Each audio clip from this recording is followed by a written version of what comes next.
দর্শক আসসালামু আলাইকুম। আপনারা সবাই কেমন আছেন? আশা করছি আপনারা সবাই অনেক ভালো আছেন। তো বন্ধুরা, এখন আপনাদেরকে আমরা দেখাবো যে ফুলকপির শিকড় কিভাবে রান্না করে খেতে হয়। তো এই যেখানে আমরা আপনাদেরকে ফুলকপি গাছের শিকড় দেখাবো, এটা তুলে দেখাবো, দেখতে থাকুন বন্ধুরা।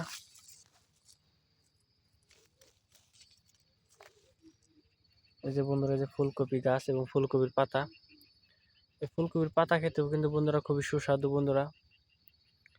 বাড়ির পাশে কিন্তু প্রচুর পরিমাণে পেয়ে যাবেন বন্ধুরা। এই যে শিকড় এবং পাতাগুলো রয়েছে আমার হাতে, শিকড় রয়েছে বন্ধুরা, শিকড়গুলো কিন্তু রান্না করে খাওয়া যায়।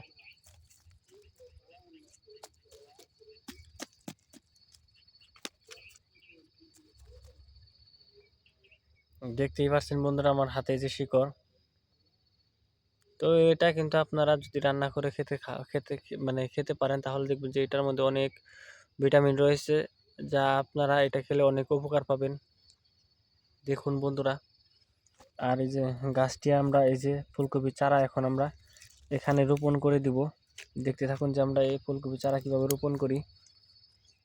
তো আগে জমিতে যে জমিগুলো আগে এগুলো সরিয়ে নিব ভালোভাবে। তারপর এই ফুলকপির যে চারাটি রয়েছে সেই চারাটি আমরা এখানে রোপণ করে দিব।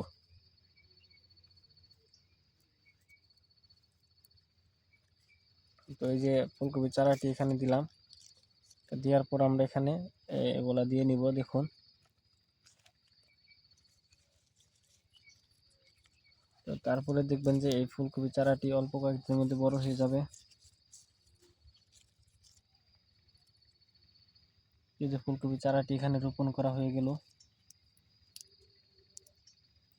তো এটাও আমরা এখানে রোপণ করে দিচ্ছি, যাতে আমাদের এই ফুলকপিগুলো ভালো ফলন হয়। তো বন্ধুরা, আপনারাও চাইলে বাড়ির আশেপাশে প্রতি জমিতে এই ফুলকপিগুলো চাষ করতে পারেন। তো বন্ধুরা, যদি আমাদের এই ভিডিওটি ভালো লেগে থাকে, তাহলে বন্ধুরা অবশ্যই আমাদের এই ভিডিওতে একটি লাইক করবেন এবং কমেন্টে আপনাদের মতামত জানাবেন। ধন্যবাদ আপনাদের সবাইকে। আসসালামু আলাইকুম।